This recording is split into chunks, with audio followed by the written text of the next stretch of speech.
Renungan Depa Voice, Jumat 17 April 2026. Sobat Depa, bicara tentang luka batin, rasanya semua kita baik tua atau muda, baik laki-laki, perempuan, baik kita yang tinggal di desa, di kota, di Indonesia, di Amerika, di mana saja, kita semua pernah merasa apa yang namanya tersinggung.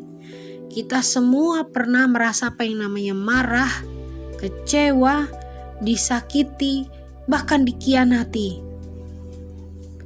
Dan alangkah kagetnya kita, ternyata bahwa luka-luka di jiwa akibat kecewa, marah, dikhianati itu bisa awet, tahan berhari-hari di dalam jiwa. Bukan hanya berhari-hari, berminggu-minggu, bahkan bertahun-tahun luka karena kekecewaan, karena dikhianati itu tersimpan rapat-rapat di lubuk hati. Sobat Depa yang dikasihi Tuhan, dikatakan dalam Mazmur 147 ayat 3. Ia menyembuhkan orang-orang yang patah hati dan membalut luka-luka mereka. Ia ini artinya Tuhan. Artinya Tuhan sangat peduli dengan keadaan kita. Bahkan Tuhan mau kita sembuh, pulih dari segala luka-luka batin kita. Firman Tuhan juga katakan bahwa Tuhan dekat dengan orang-orang yang patah hati dan menyelamatkan mereka yang remuk jiwanya. Tertulis di Mazmur 34 ayat 19.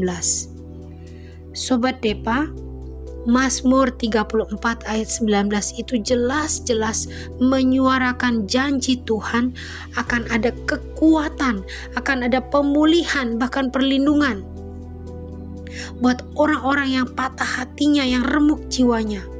Betapapun situasi nampaknya mustahil, kita perlu tahu bahwa kita tidak sendirian dan bahwa kita tahu Tuhan mau menyelamatkan kita yang remuk jiwanya.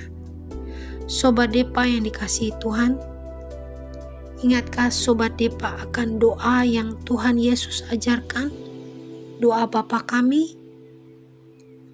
Bukankah dalam doa itu tertulis, ampunilah kami seperti kami pun mengampuni yang bersalah kepada kami. Sobat Depa, inilah kunci kelegaan itu. Ampunilah, ampunilah.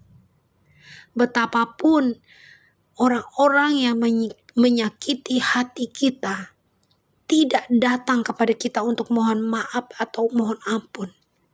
Betapapun orang yang menyebabkan kerugian itu tidak datang kepada kita untuk mohon ampun. Tapi mari kita relakan pengampunan, karena jiwa kita akan menjadi segar. Bukan demi siapa-siapa, tetapi demi diri kita sendiri dan demi hidup kita sendiri. Mari kita lepaskan pengampunan, karena itulah kunci terlepas dari luka batin.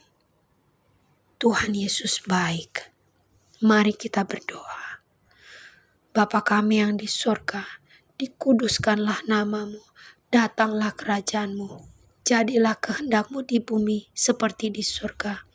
Berilah kami hari ini makanan kami yang secukupnya, dan ampunilah kami akan kesalahan kami, seperti kami juga mengampuni orang yang bersalah kepada kami. Dan janganlah membawa kami ke dalam pencobaan, tetapi lepaskanlah kami dari yang jahat. Karena Engkaulah yang punya kerajaan dan kuasa dan kemuliaan sampai selama-lamanya. Di dalam nama Tuhan Yesus. Amin.